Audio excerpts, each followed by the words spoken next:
Good morning students, Sairam. In today's mathematics session, we will continue with chapter 2, that is whole numbers. In today's session, we will solve the remaining problems of exercise 2.1 and then we will discuss some properties of the whole numbers. So let's begin the session with question number 4 of exercise 2.1. Question number 4 is, how many whole numbers are there between 32 and 53? Children, there are two methods to answer this question. The first method is shown here. Here what we do, we subtract the smaller number from the greater number and then again subtract 1 from the result. So we subtract 32 from 53. What do we get? We get 21. And again from 21 we subtract 1. So we get 20. So there are 20 whole numbers between 32 and 53. This method you can apply to find the number of whole numbers between any two given numbers. Another method is like this. Here what we do, we write all the whole numbers between 32 and 53 and then count them. That means starting from 33 we write the whole numbers up to 52 and then we count them. So they are 1, 2, 3, 4, 5, 6, 7, 8, 9, 10, 11, 12, 13, 14, 15, 16, 17, 18, 19 and 20. So there are 20 whole numbers between 32 and 53. Both the methods of solving this question is right. Now question number 5. Write the successor of given numbers. So here 4 numbers are given. We have to write the successor of these numbers. So children, we have learned that to find the successor of a number, what we do, we add 1 to the given number. So let's begin with the first one. A, the successor of 24,40,701. So we add 1 to this number. So what do we get? We get 24,40,702 as the successor. B, the successor of 1,01,99. So we add 1 to this number. What do we get? We get 1,02,000 as its successor. Now C is 10,99,999. So we add 1 to this number to get its successor. So when we add 1, what do we get? We get 11 lakhs as its successor. D is 23,45,670. So we add 1 to this number since we have to get the successor of this number. So what do we get? We get 23,45,671 as the successor of this number. Question number 6. Write the predecessors of given numbers. So here we have 4 numbers. We have to write the predecessors of these numbers. Children, we have learned to get the predecessor of a given number, we have to subtract 1 from the given number. So let's solve the first one, 94. So in order to get its predecessor, what we do? We subtract 1 from 94. So what do we get? We get 93. The next one is 10,000. So in order to get predecessor of 10,000, we subtract 1 from it and what do we get? We get 9,999. Then C, we have this number 2,08,090. So to get its predecessor, we subtract 1 from this number. What do we get? We get 2,08,089. Now D is 76,54,321. So we subtract 1 from this number to get its predecessor. What do we get? We get 76,54,320. So in order to get the predecessor of any number, we subtract 1 from the given number. Question number 7. In each of the following pairs of numbers, state which whole number is on the left of the other number on the number line. Also write them with the appropriate sign between them. So here we have pairs of numbers. So we have to decide which whole number lies to the left of the other number on the number line. Children, we know that on the number line the smaller numbers are to the left of the bigger numbers, isn't it? As we go right, the numbers go on increasing. So here in the first pair we have two numbers, 530 and 503. So 503 is obviously smaller than 530. So where it will be? 503 will be on the left of 530 because 530 is greater. Okay, so 503 is on the left side of the 530 on the number line. B is 370 and 307. 307 is less than 370. So 307 will be on the left on the number line to 370. Similarly, in C we have two numbers, 98,765 and 56,789. So this number is smaller, 56,789 is smaller. So this number will be on the left. 56,789 will be on the left and to the right will be 98,765.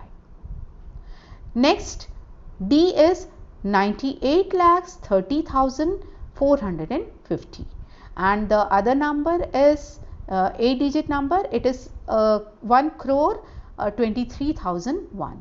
So this number is greater, so it will be on the right. So on the number line 98,30,415 will be to the left and 1 crore this number 23,001 will be to the right of the smaller number. So this way we solve these kind of problems.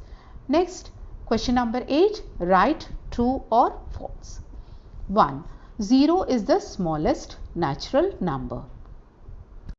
This statement is false, isn't it? Because the natural numbers start from 1, isn't it? Natural numbers start from 1. So 0 is not included in natural numbers. So 0 is not the smallest natural number. 1 is the smallest natural number. So this statement is false. Next, 400 is predecessor of 399. No, 400 is greater than 399, isn't it? So it is the successor of 399. So this statement is also false. Third one, 0 is the smallest whole number. Yes, it is true, isn't it? Because whole numbers start from 0. Whole numbers start from 0, isn't it? So 0 is the smallest whole number. Fourth one, 600 is the successor of 599. Yes, this is true, isn't it? When we add 1 to 599, we get 600. So it is the successor of 599. This statement is true. Now next one, all natural numbers are whole numbers. True, because natural numbers start from 1, isn't it? So all natural numbers are whole numbers.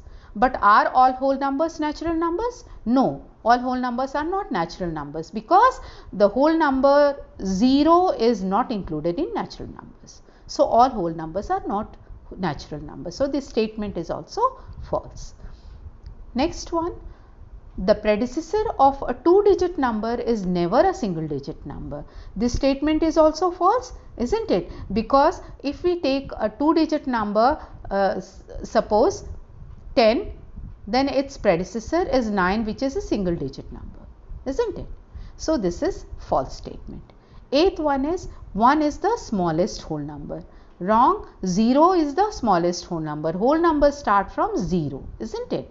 So this statement is also wrong. Next, ninth one, the natural number 1 has no predecessor. Yes, no number comes before 1 in natural numbers. Natural numbers start from 1. 1 is the smallest natural numbers. So, this statement is true. 10th one, the whole number 1 has no predecessor. Wrong, isn't it? This is false because whole numbers start from 0. So, 1 has a predecessor 0. So, this statement is false. 11th one, the whole number 13 lies between 11 and 12. No, this is false, isn't it? Because we have 13 after 11 and 12, isn't it? So, this statement is also false.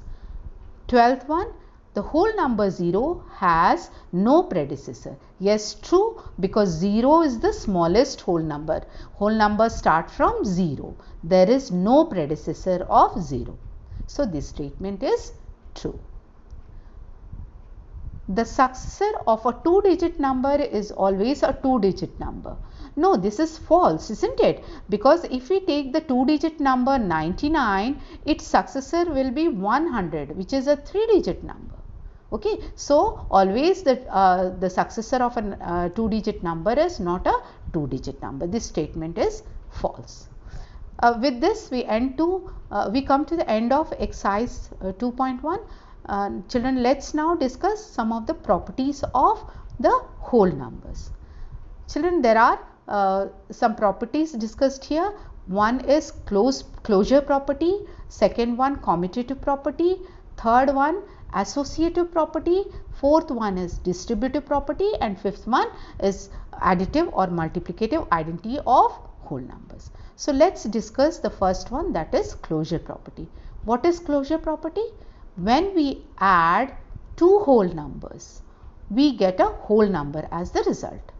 Or when we when we multiply two whole numbers, then their product will also be a whole numbers. So, this is called the closure property. This is known as the closure property of whole numbers for addition and multiplication. So, the sum or product of any two whole numbers is always a whole number. When we add, for example, when we add two whole numbers 4 and 5, their sum is also a whole number. So, we say that whole numbers are closed under the addition, isn't it? And when we multiply two whole numbers like 5 and 6, then we get a whole number as the product, 30. 5, 6 and 30, they are all whole numbers. So, we can say that whole numbers are closed under multiplication.